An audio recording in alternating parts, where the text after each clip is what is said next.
দ্বারকা নাম শুনলেই সবার আগে যার নাম ভেসে ওঠে তিনি হলেন ভগবান শ্রীকৃষ্ণ।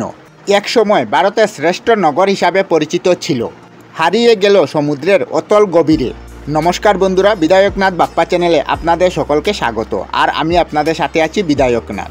আজকের ভিডিওতে আমরা জানতে চলেছি শ্রীকৃষ্ণের দ্বারকা নগরী খুঁজে পাওয়ার প্রমাণ। এখানকার দ্বারকা শহরটি গুজরাটের জামনগর জেলায় অবস্থিত। হিন্দু ধর্মাবলম্বীদের কাছে চারধাম নামে পরিচিত।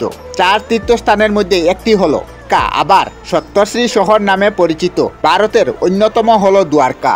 দ্বারকাকে শ্রীকৃষ্ণের রাজধানীও বলা হয়ে থাকে। এ কারণে শ্রীকৃষ্ণের আরেকটি নাম দ্বারকাধীশ। শ্রীকৃষ্ণের প্রাচীন শহরকে একসময় পুরাণ কাহিনী বলে মনে করা হতো। 2000 সালে খুঁজে পাওয়া গেছে পুরাণ কাহিনী অনুসারে শ্রীকৃষ্ণের ছিল এমন এক বিশাল শহর যাতে ছিল স্বর্ণ, রূপ, হিরে ও অন্যান্য ধাতু দিয়ে তৈরি প্রাসাদ। শ্রীকৃষ্ণের মৃত্যুর পর দ্বারকা তলিয়ে যায় সাগরে।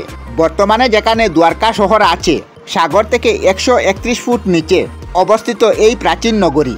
এর স্থাপনার মাঝে দেখা যায় অদ্ভুত পরিমাণে জ্যামিতিক মাপের ব্যবহার। এর মধ্যে পাওয়া যায় এমন সব নিদর্শন যার বয়স খ্রিস্টপূর্ব 500 সাল পর্যন্ত হতে পারে। বৈজ্ঞানিকরা বলেছেন জলের তলায় দ্বারকা নগরের অবশেষ খুঁজে পাওয়া গেছে। রূপকথার গল্প থেকে চোখের সামনে তুলে আনেন দ্বারকাকে।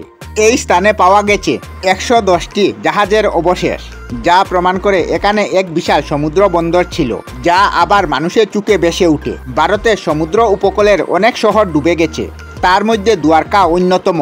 ডুবে যাওয়ার কারণ সম্পর্কে বিজ্ঞানীরা অনেক পরীক্ষা করে এই সিদ্ধান্তে এসেছেন।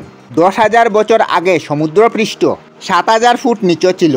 দ্বারকা ডুবে যাওয়ার কারণ সমুদ্রপৃষ্ঠের উচ্চতা বৃদ্ধি। দ্বারকায় যেসব জিনিস পাওয়া গেছে তা থেকে বিজ্ঞানীরা নির্ধারণ করে এক সময় ওই স্থানে পৌরাণিক এক সভ্যতা ছিল, যা মহাভারতে বর্ণিত শ্রীকৃষ্ণের দ্বারকা নগরীর সঙ্গে হুবহু মিলে যায়।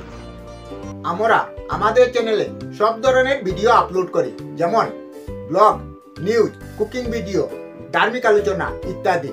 যদি আপনারা এই ধরনের ভিডিও দেখতে পছন্দ করেন তাহলে এই চ্যানেলটি নিশ্চয়ই সাবস্ক্রাইব করবেন। আমি আপনাদের সাথে বিধায়কনাথ আজকের মতো বিদায় নিলাম। আর ভিডিওটি ভালো লাগে লাইক, শেয়ার ও কমেন্ট করবেন। ভিডিওটি সম্পূর্ণ দেখার জন্য অশেষ ধন্যবাদ।